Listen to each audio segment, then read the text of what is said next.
Good morning mga po. Meron tayong pa-alter dito at may message siya. Ayan o. Sleep cut 1 inches. Body add 1 inches both side.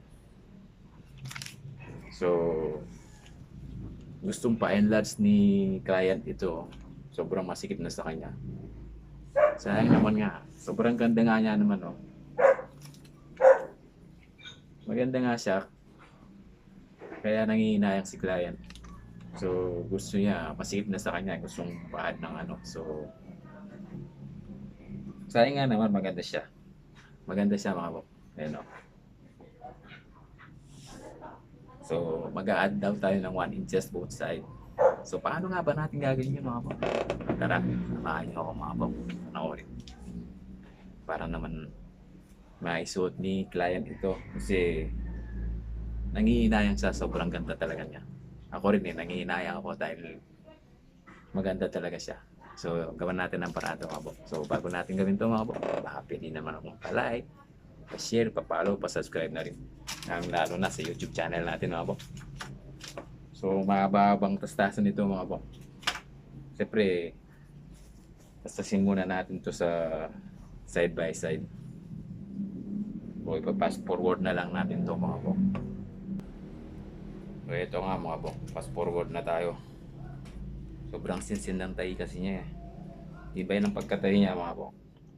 Hirap tastasin. So, ayan o.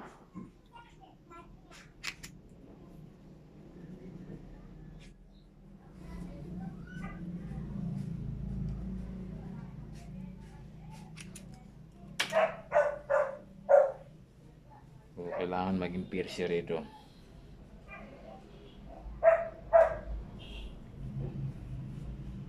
So, ito nga pala yung i-add natin mga po. Yung white fabric din. So, siyempre kailangan tensionin natin yung machine mga po. Hindi pwedeng basta-basta na yung ano dito.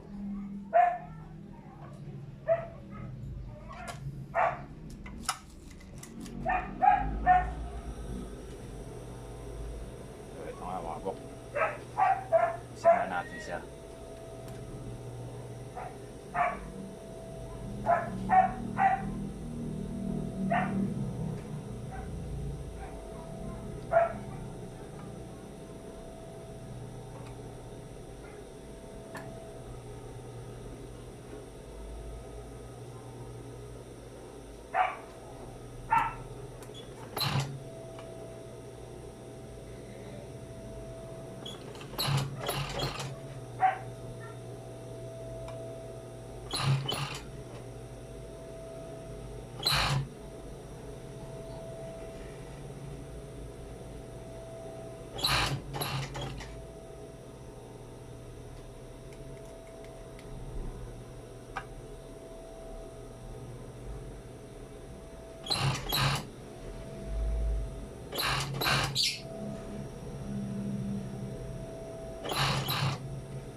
So kung mapapansin nyo mga bak, patuloy siya rito. Hindi tayo nag-start dito. Kasi pag nag-start tayo dito, luluwang yung kanyang sleeve opening.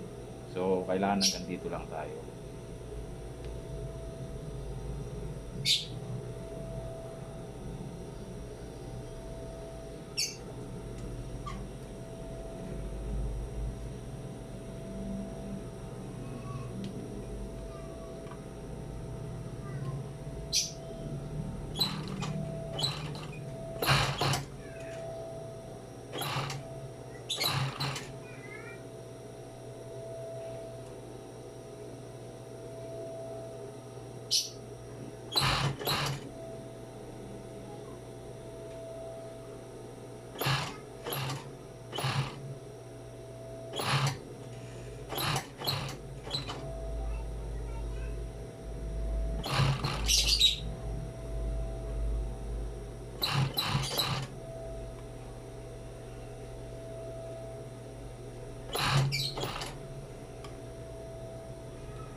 So ito yung pinalabasan niya mga po.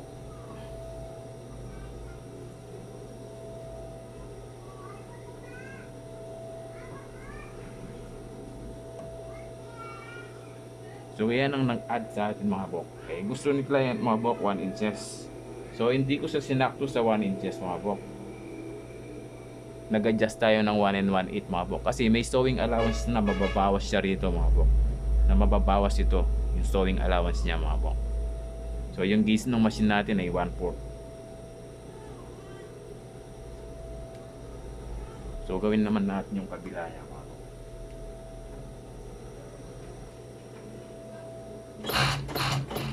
So nakikita yung maliliit na ano to. Ito yung sewing allowance na sinasabi ko mga bok na nababawasan. Kailangan magkaroon tayo ng pag-adjust.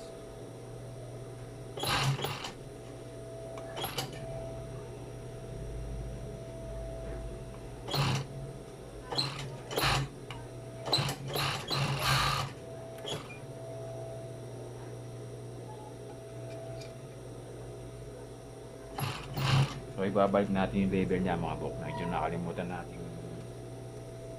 iatas kanina.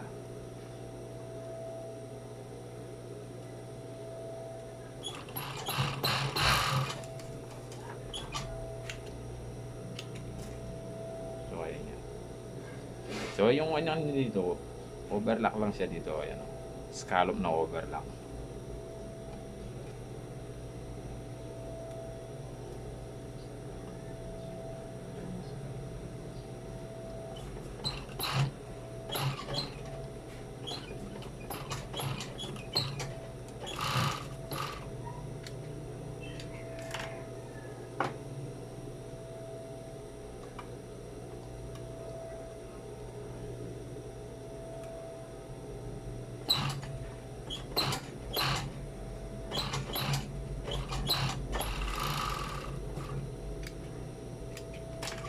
Ito na mga bok.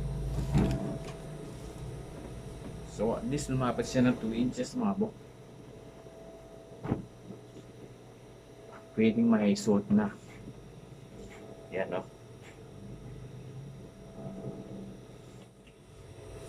So, ito yung kanyang pagtalagay mga bok. Ayan. So sana makasya na ito ni client.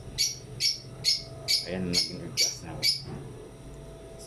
So, thank you mga bok. Maraming salamat. Sana nagustuhan niyo itong video ito. Salamat po sa inyo lahat.